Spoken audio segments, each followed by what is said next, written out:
All right, let's talk about report writing. Today, we are breaking down a blueprint that can take any good report and make it truly great. We're talking about transforming it from just another document on someone's desk into a real catalyst for action. So, let's just dive right in with a big question. What is it? What's that one thing that really separates a pretty good report from an absolutely killer high-impact one? Is it just about stuffing in more data? Making more complex charts? Well, it turns out the answer is way, way simpler than you might think.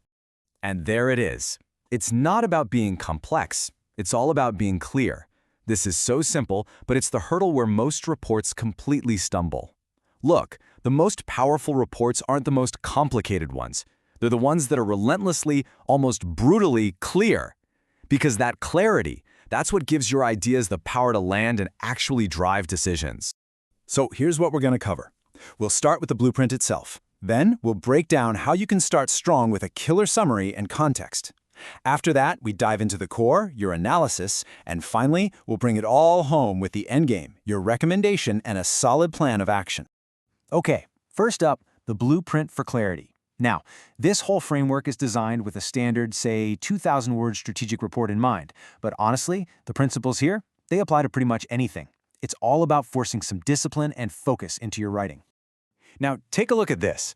This chart is basically your roadmap for where to spend your energy. And you can't miss that huge 55% chunk right in the middle for analysis. That is absolutely not an accident. Think about it. Your recommendation is only as strong as the analysis that holds it up. So this tells you exactly where to put your effort to get the most bang for your buck. All right, let's talk about how to start strong.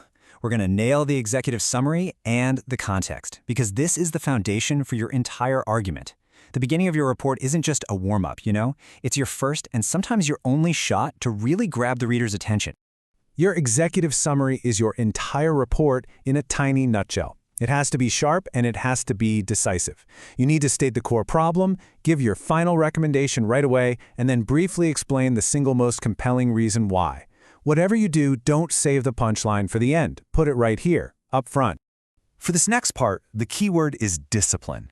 This is not a history lesson. It is not a data dump. Your job here is to be a curator. You need to present only the facts that are absolutely essential for someone to understand the strategic choice you're about to lay out. Seriously, everything else is just noise. Okay, now we are at the absolute heart of your report. This is the section that is going to make or break your entire argument. This is where you really get to show your stuff and build an unshakable case for the recommendation you're going to make later. And this number right here really tells the story, doesn't it? Over half of your entire report is dedicated to analysis, and for a very good reason. This is where you connect the dots, where you apply the frameworks, and where you reveal the solid logic that leads to your conclusion. If you skimp here, the whole thing just falls apart. And if you want that analysis to be really robust, it has to be comprehensive. You've got to touch on these 6 critical pillars. You're looking at everything from the external market to your own internal strengths, the theory behind your move, and of course, the practical side, operations, risk, and ethics. So let's just quickly zoom in on one of these pillars to see what we mean. The institutional environment, that's basically the world your organization is about to step into. It's not just about what's possible, it's about what's allowed, what's expected, and what's culturally accepted. Yeah, a really simple way to think about this is just to ask, what are the rules of the game here? What are the written laws and regulations, but also, what are the unwritten cultural rules we have to play by to succeed, and just as important, to be seen as legitimate? If you ignore these rules, it is a recipe for failure. And now we move to the endgame.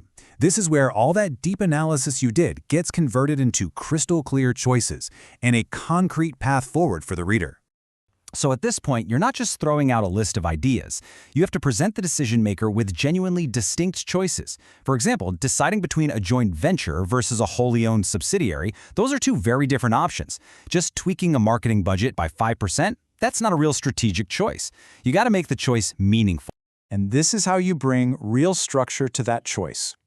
By evaluating each of your options against the exact same set of critical criteria, your evaluation becomes transparent and super logical. A simple matrix like this lets a decision maker easily follow your thinking and see the trade-offs involved in each path. Okay, so now it is time to be decisive. Based on everything you've shown, you have to make a definitive choice. But you can't stop there. You have to show exactly how to make it happen. You have to remember, a recommendation without a plan, well, it's really just an opinion. And this right here lays out that final critical step. This is how you turn your great idea into an actionable, measurable plan. You define the entry mode, you identify the partners, you outline the very first steps to take, and, this is crucial, you establish how you're going to know if you're actually winning. This is what turns strategy into reality.